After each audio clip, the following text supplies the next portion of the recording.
오늘도 하나님을 예배하는 여러분 모두에게 우리 하나님께서 큰 은혜 주시기를 바랍니다. 우리 옆에 있는 지체들과 축복하며 인사하겠습니다. 반갑습니다. 사랑하고 축복합니다.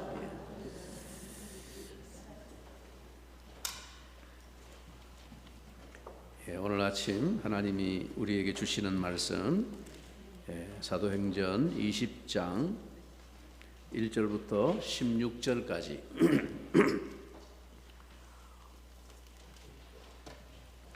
20장 1절부터 16절까지 제가 하나님의 말씀을 이 시간 받들어 읽겠습니다. 소요가 그침에 바울은 제자들을 불러 권한 후에 작별하고 떠나 마게도냐로 가니라.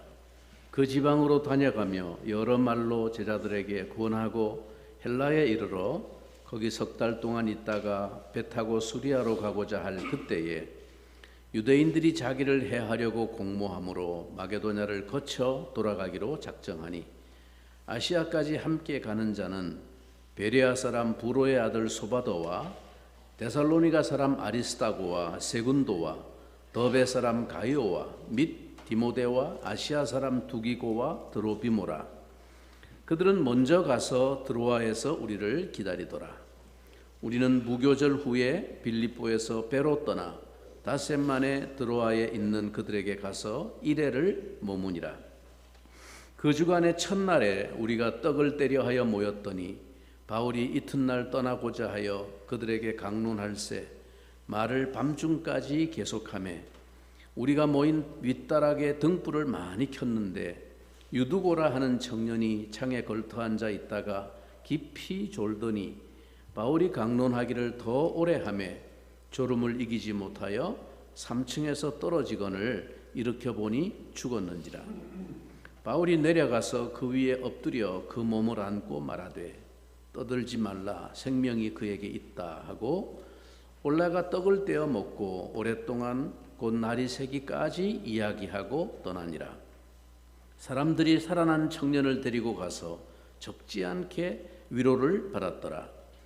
우리는 앞서 배를 타고 아소에서 바울을 태우려고 그리로 가니 이는 바울이 걸어서 가고자 하여 그렇게 정하여 준 것이라.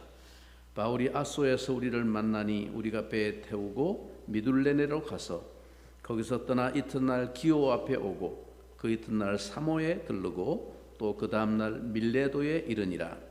바울이 아시아에서 지체하지 않기 위하여 에베소를 지나 배 타고 가기로 작정하였으니 이는 될 수 있는 대로 오순절 안에 예루살렘에 이르려고 급히 가미러라. 아멘. 서기장의 개입으로 에베소에서의 소요가 진정된 후에 바울은 이제 3년간 몸바쳐서 사역했던 이 에베소를 떠나기로 하였습니다. 이전에 2차 전도 여행 때 전도하고 세워졌던 마게도냐와 아가야 지역의 여러 교회들을 방문하기로 계획을 한 것입니다. 오늘 본문에는 상세한 과정이 생략되어 있지만 그가 에베소를 떠나 마게도냐로 행한 후에 첫 번째 정식으로 머물게 된 곳이 드로아였던 것 같습니다. 그런데 당시 바울은 이 고린도 교회에 관한 여러 염려스러운 소식들을 듣고 있었습니다. 그는 이 일을 위해서 진상조사차 디도를 고린도 교회에 먼저 파견했고 상황을 살펴보고 드로아에서 만나기로 약속을 했었습니다. 그런데 기다리던 디도가 드로아에 오지 않자 마음이 편치를 않았습니다. 이 고린도 교회 문제가 범상치 않구나. 이게 쉽게 해결되지 않는 문제였구나. 그래서 디도가 쉽게 오지를 못하고 있구나. 이런 등등의 근심이 드로아에서 그 바울 앞에 모처럼 전도의 기회가 열렸는데 그 열린 전도의 기회조차 포기하고 떠날 만큼 그 마음을 너무나 짓누르는 고통이었습니다. 고린도 교회에 관한 염려가. 여러분, 그래서 우리가 복음을 전하는 것 못지않게 하나님 나라 사역에 있어서 또한 중요한 축은 교회의 바른 성장입니다. 교회가 바르게 성장하지 않고 문제가 생기면 복음 전파의 하나님 나라 사역에 큰 장애가 발생하는 것입니다. 마게도냐에서 일행들을 만나기 위해서 바울이 이제 마침내 드로아에 돌아왔을 때 바울의 감회는 특별했을 것입니다. 왜냐하면 이 드로아는 바울에게 있어서 굉장히 좀 묘한 인연을 가지고 있는 도시였습니다.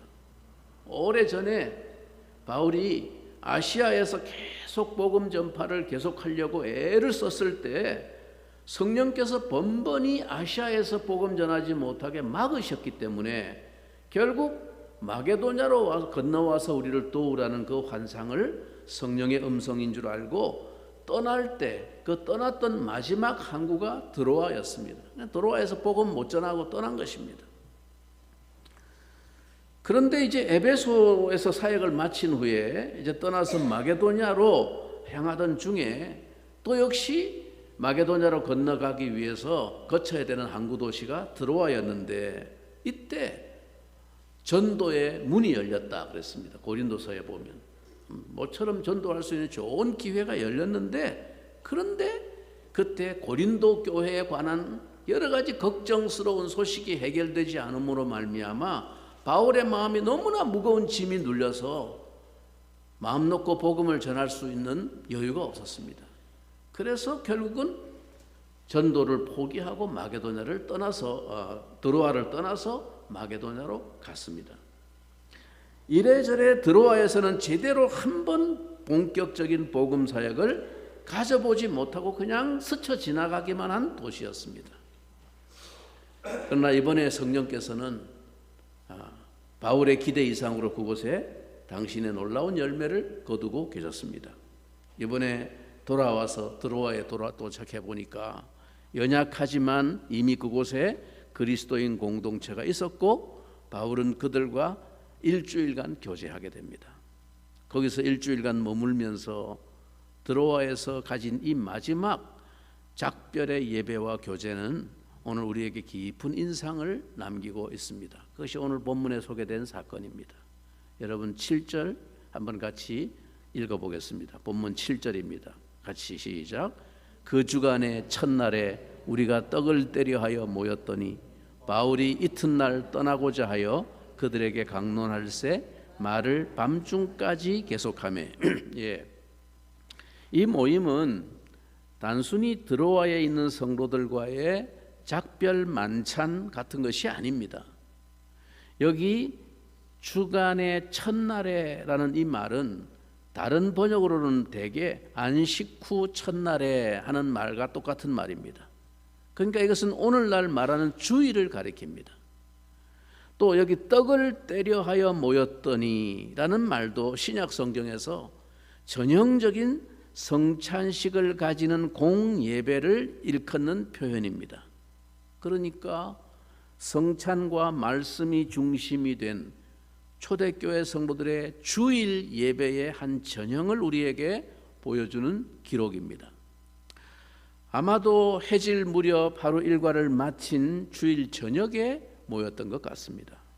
당시는 주일이 오늘날처럼 공휴일도 아니고 그리스도인들의 예배를 위해서 공식적으로 허용된 날도 아니었습니다.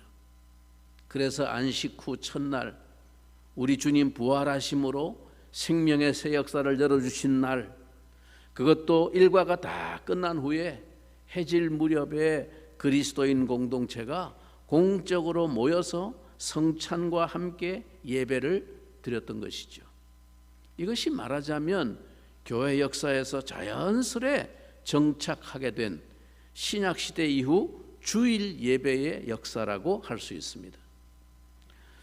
유두고라고 하는 이 청년은 본문의 청년이라고 번역된 이 단어 원문의 의미는 그다지 나이가 많지 않은, 오늘 우리식으로 굳이 이야기하자면 소년, 청소년쯤에 해당하는 그런 연령층의 사람을 이야기합니다.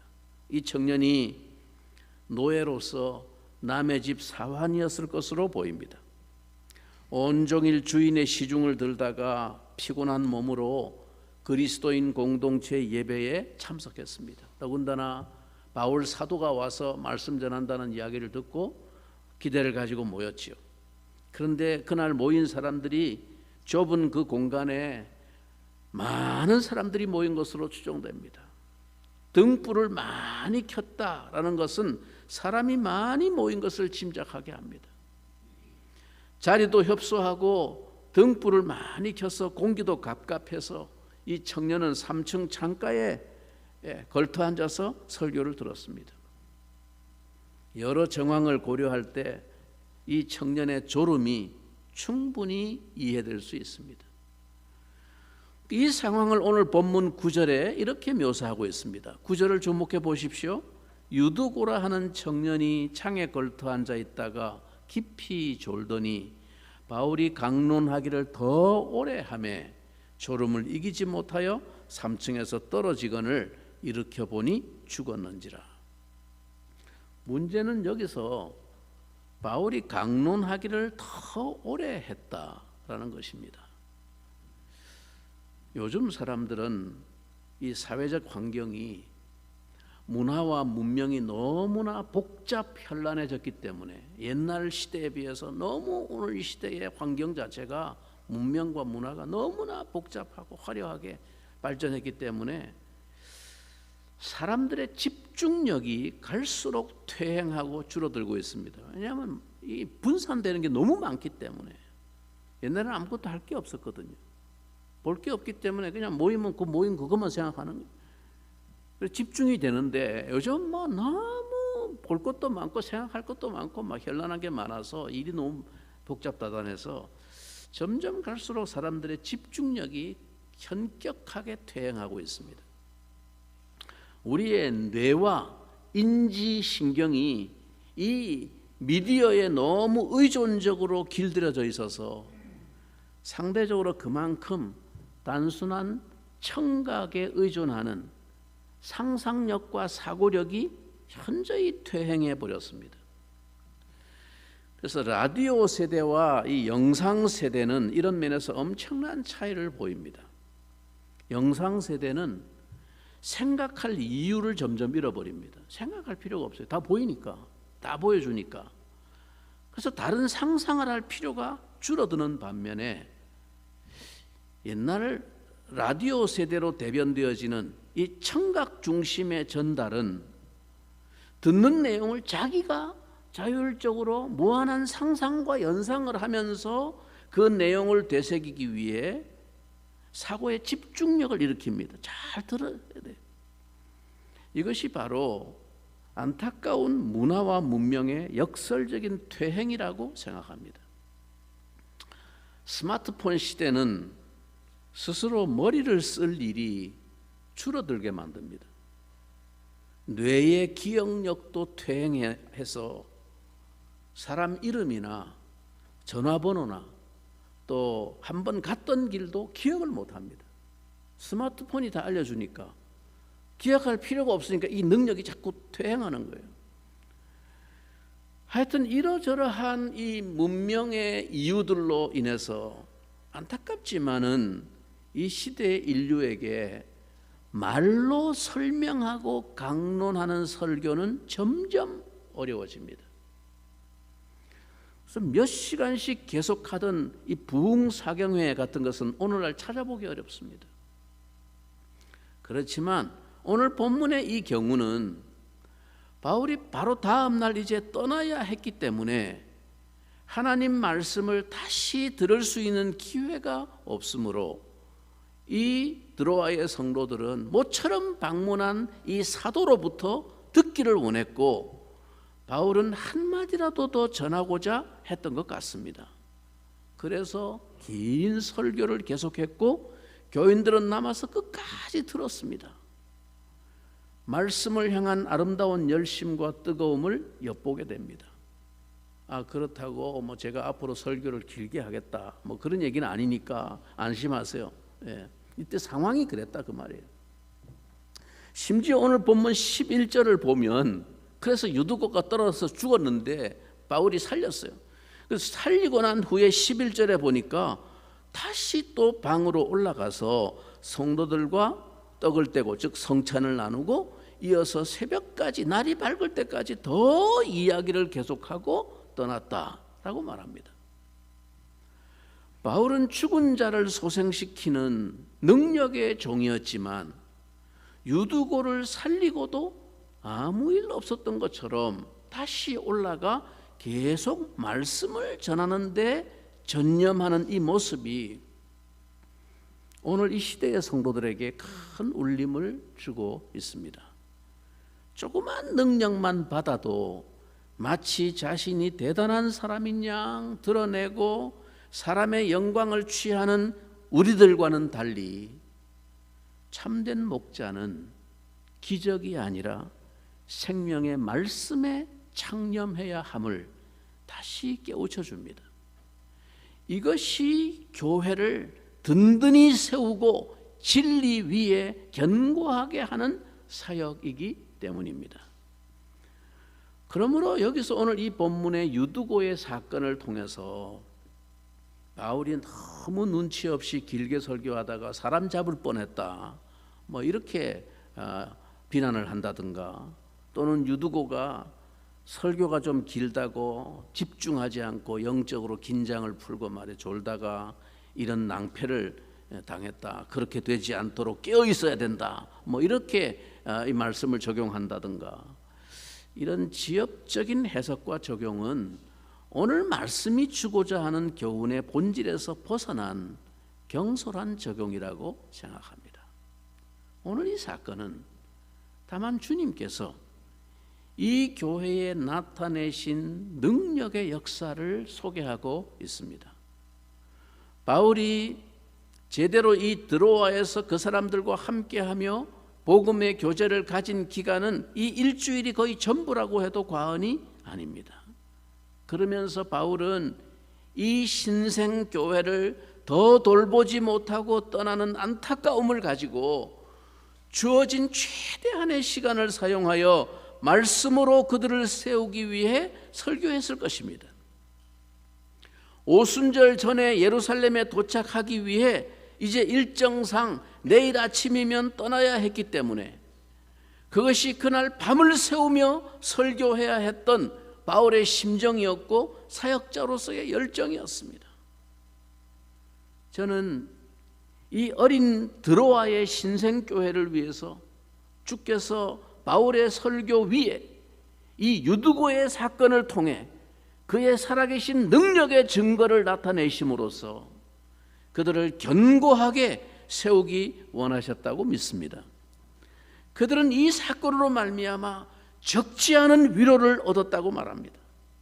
즉 그들과 함께 하시는 주님의 능력을 목적하면서 돌보는 목자도 없는 그 어린 교회가 위대한 사도를 이제 작별하면서 마음에 간직했을 그 큰 위로와 확신을 생각해 보십시오.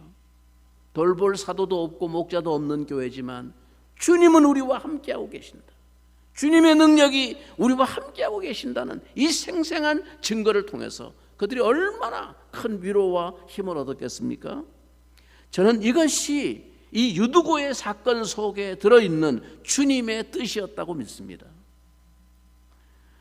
어쨌든 바울의 이번 여행의 비중과 초점은 새로운 지역의 복음 전도 사역보다는 신생 교회들을 다시 말씀으로 격려하고 견고하게 세우는 일에 초점이 맞춰져 있었습니다. 오늘 본문 2절이 그 사실을 이렇게 간략하게 그러나 핵심적인 단어로 묘사하고 있습니다. 자, 2절 말씀 한번 보십시오. 그 지방으로 다녀가며 여러 말로 제자들에게 권하고, 여기 사용된 권하다라는 원문의 단어가 이 사역의 성격을 잘 표현해주고 있습니다. 권고, 격려, 위로와 설득, 호소, 이런 의미를 담고 있는 단어로서 전파하다라는 단어와는 그 초점이 분명히 구분되는 말입니다. 즉 이것은 이미 복음을 받아들인 그리스도인 제자들을 굳게 세우고 성장시키는 매우 중요한 사역을 나타내는 것입니다. 여러 말로 권했다라고 했습니다. 많은 말들을 했다는 것입니다. 이것은 무슨 잔소리를 많이 했다는 말이 아닙니다. 하나님의 말씀으로 여러 가지 교훈으로 그들을 권면하여 세웠다는 것입니다. 하나님의 사람들을 굳게 세우는 일은 오직 하나님의 말씀을 많이 들려주고 가르치고 권면하는 것뿐입니다. 그런데 바울의 이 여행은 그리스도 안에 있는 교회들과 제자들을 굳게 세우는 일과 아울러 또 한 중요한 사역을 포함하고 있었습니다. 로마에 가려고 하는 그의 계획이 이제 언급되면서 바울의 사역은 이제 마지막 목표 지점을 향해 거의 막바지 단계에 들어가고 있었습니다. 그러나 먼저 그는 예루살렘의 가난한 성도들을 위하여 사랑의 연보를 모으는 일을 마치기 위해 마게도냐와 아가야에 있는 교회들을 방문하기를 원했습니다. 그는 이 일을 위해서 먼저 디모데와 에라스도를 파송하여 먼저 가서 준비하게 했고 자신도 이 일을 위해 여행의 방향을 돌렸습니다. 어쩌면 바울의 마음은 로마를 향해서 한시가 바쁘게 달려가고 있었을 것입니다.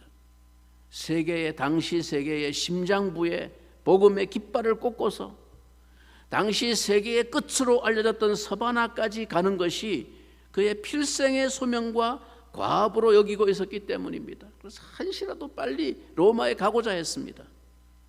그런데 여러분, 왜 바울은 이처럼 땅끝까지 복음을 전파하기 위해 한시가 아까운 이 긴박한 마음을 가지고 있으면서도 그는 여행의 행로를 되돌려서 다시금 마게도냐와 아가야를, 즉 2차 여행 때 전도했던 빌립보, 데살로니가, 베레와 고린도 교회를 거쳐서 가려고 했을까요? 물론 교회를 다시 돌아보는 그런 양육의 차원으로 생각할 수 있지만 사도행전의 이 본문과 서신서의 말씀들을 종합해 볼 때 이렇게 했던 주된 이유는 예루살렘의 성도들의 그 가난과 기근을 위한 연보의 모금에 있었음을 알 수 있습니다. 여러분, 그러면 우리가 의문을 가지게 됩니다. 아니, 이 일이 그토록 급하고 중요한 일인가? 디모데를 미리 보내서 그 일을 준비하게 하고 결국 자신도 직접 방문하여 그 일을 마무리 지어야 할 만큼 이 일이, 즉 예루살렘 성도들을 돕기 위해서 구제 헌금 모으는 이 일이 바울의 복음 사역의 여정의 중요한 부분을 차지하는 일인가 하는 것입니다. 더구나 이때는 고린도서에 보면 에베소에 머물 때 지금 에베소의 상황이 광대하고 공효를 이루는 문이 열렸다. 즉 큰 복음 전도의 효과를 나타낼 수 있는 기회가 문이 열렸고 아울러 대적하는 자가 많았던 때라고 그렇게 말했습니다. 말하자면 복음 사역의 아주 중대한 상황이었습니다. 한 사람이라도 더 동역자가 아쉬운 때였을 것입니다. 너무 중요한 때가 온 거예요. 그런데도 그 중요한 상황에서 디모데와 에라스도를 먼저 보내야 할 만큼 이 일은 중요한 일이었는가 하는 것입니다. 여러분, 이것은 단순히 물질을 좀 지원한다는 차원에서 그치는 문제가 아니었습니다. 마게도냐와 아가야에 있는 이방인 교회가 예루살렘의 교회와 무슨 관계가 있습니까? 얼굴도 한번 본 적이 없는데. 그렇다면 이 예루살렘 교회를 위한 이 연보의 일은 어떤 의미를 갖는 것입니까? 여러분, 에베소서 2장에 보면 바울은 복음이 이루어내는 역사를 이렇게 설명하고 있습니다. 이제는 전에 멀리 있던 너희가 그리스도 예수 안에서 그리스도의 피로 가까워졌느니라. 그는 우리의 화평이신지라. 둘로 하나를 만드사 원수된 것 곧 중간에 막힌 담을 자기 육체로 허시고 법 조문으로 된 계명의 율법을 폐하셨으니 이는 이 둘로 자기 안에서 한 새 사람을 지어 화평하게 하시고, 즉 유대인과 이방인들을 하나로 만드시고 또 십자가로 이 둘을 한 몸으로 하나님과 화목하게 하려 하심이라. 원수된 것을 십자가로 소멸하시고 또 오셔서 먼 데 있는 너희에게 평안을 전하시고 가까운 데 있는 자들에게 평안을 전하셨으니 이는 그로 말미암아 우리 둘이 한 성령 안에서 아버지께 나아감을 얻게 하려 하심이라. 이게 복음의 역사라고 말하고 있습니다. 여러분, 우리가 아무리 세상을 향해서 복음을 널리 전한다고 할지라도 복음을 받은 우리의 삶에 이 복음이 이루어낸 역사를 증명할 수 없다면 거기 하나님의 나라는 견고하게 세워질 수 없습니다.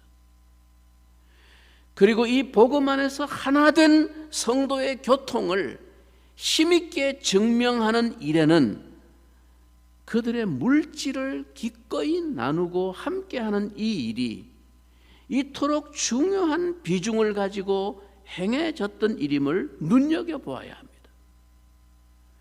신령한 은혜와 물질의 필요를 함께 나누는 이 일은 초대교회에 둘 다 공히 중요하게 강조되고 가르쳐졌던 하나님 나라 백성들의 삶의 원리였던 것을 우리가 기억해야 합니다. 즉 진실로 교회가 복음 안에서 하나가 됨을 증거하는 가장 구체적인 표현과 증거가 그들의 물질을 기꺼이 나누는 일이었다는 것입니다. 이게 우리가 진짜로 하나가 되었다는 것을 복음 안에서 서로 상관없던, 아니 심지어 원수되었던 사람들이 십자가로 소멸하신 예수 그리스도의 복음 안에서 진실로 우리가 한 몸이 되었다는 것을 드러내는 그 증명이, 구체적인 증명이 우리의 물질을 기꺼이 나누는 관계가 되었다는 것이죠. 여러분, 왜 그렇습니까?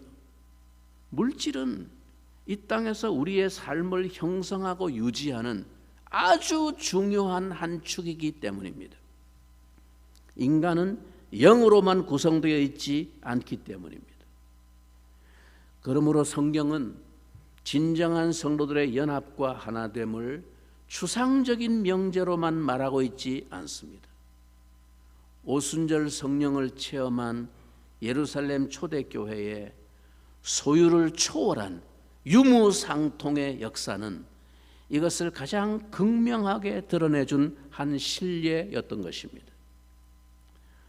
여러분, 오늘날 영적인 가치가 중요하다는 미명하에 하나님의 백성들이 자신의 물질을 가지고 봉사하며 헌신하고 나누는 일에 인색함을 감추는 것은 주의 성령을 시험하는 일임을 깨달아야 합니다.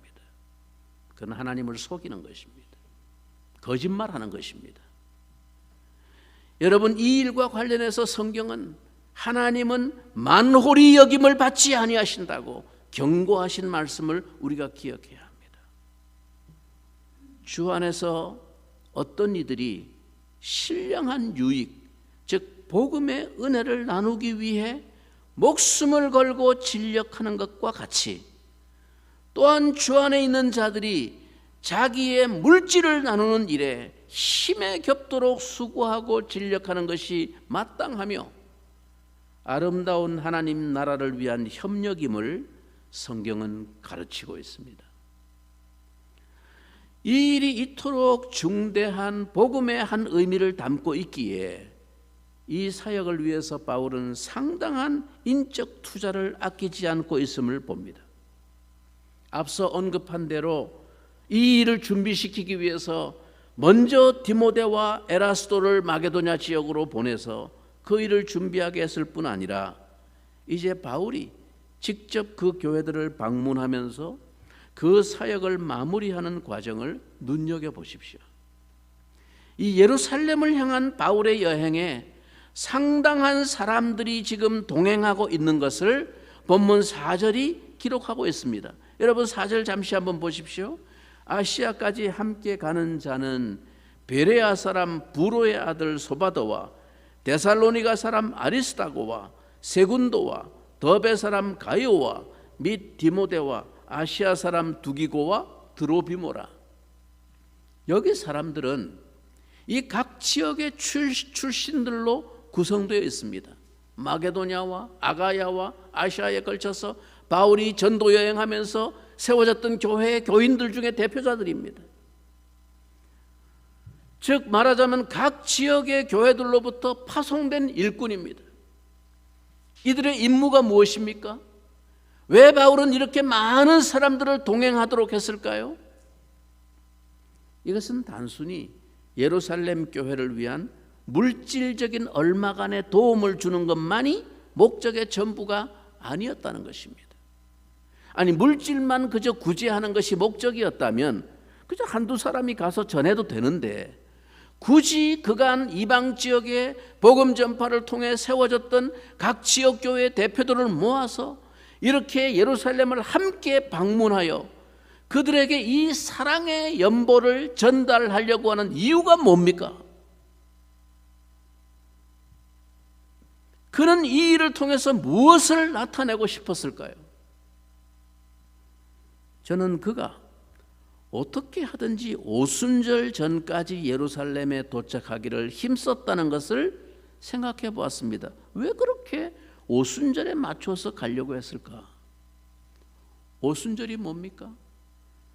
오순절은 복음을 깨달은 새로운 그리스도의 교회에 어떤 메시지를 주는 것입니까?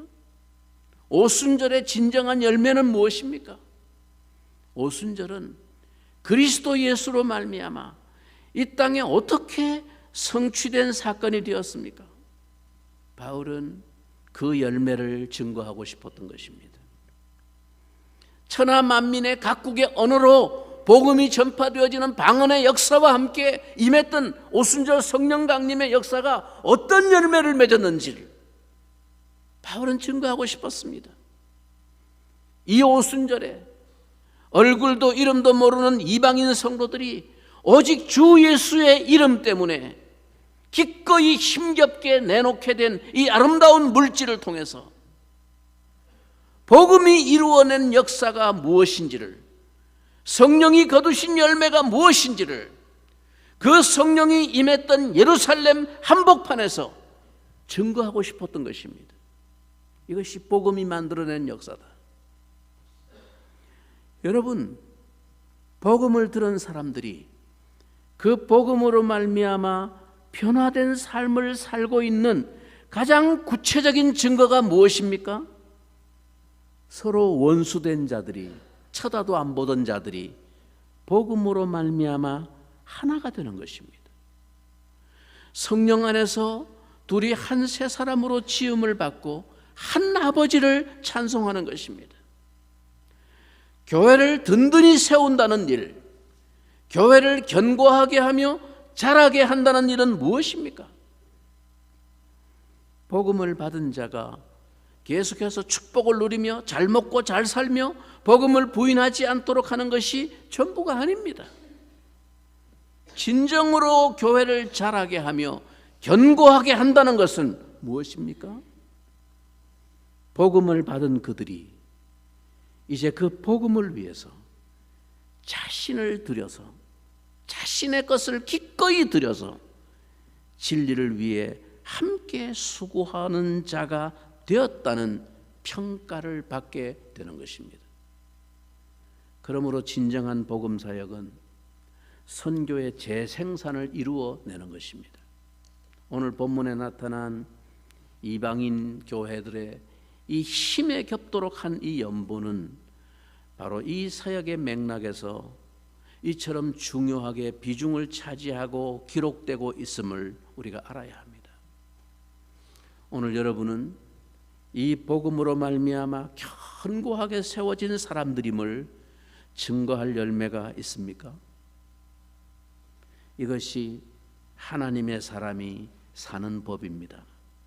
이것이 말씀의 사람이 사는 방식입니다.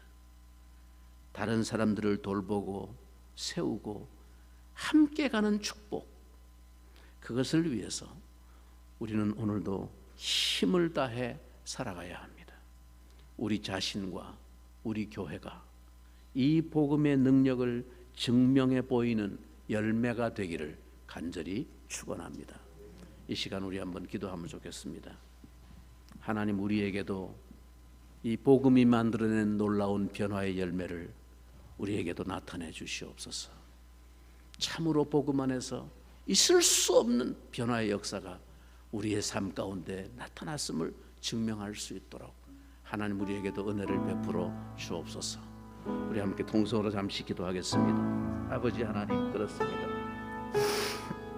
먼저 하나님의 은혜로 갚을 길 없는 복음의 은혜에 빚진 자가 된 우리들이 하나님 아버지여, 참으로 복음 안에서 우리의 삶이 어떻게 변화되었는가를 나타내며 증명할 수 있도록 우리의 삶에 이 확실한 열매를 주여 허락해 주시기를 원합니다. 서로 쳐다보지 못했고 알지도 못했고 서로 하나님 아버지여 원수되었고 장벽에 쌓여 있었던 인생들이 예수 그리스도로 말미암아 그 복음 안에서 참으로 주님이여 내 목숨까지도 나의 물질까지도 아낌없이 서로를 위해서 내어놓으며 하나가 될 수 있는 이 놀라운 역사를 오직 예수 그리스도의 복음으로 말미암아 이루어진 일임을 증명할 수 있도록 하나님 우리에게 은혜 베푸셔서 내 자신과 우리 공동체가 아버지께 영광 돌리는 열매로 가득한 교회가 되어질 수 있도록 하나님 아버지 은혜 베풀어 주시기를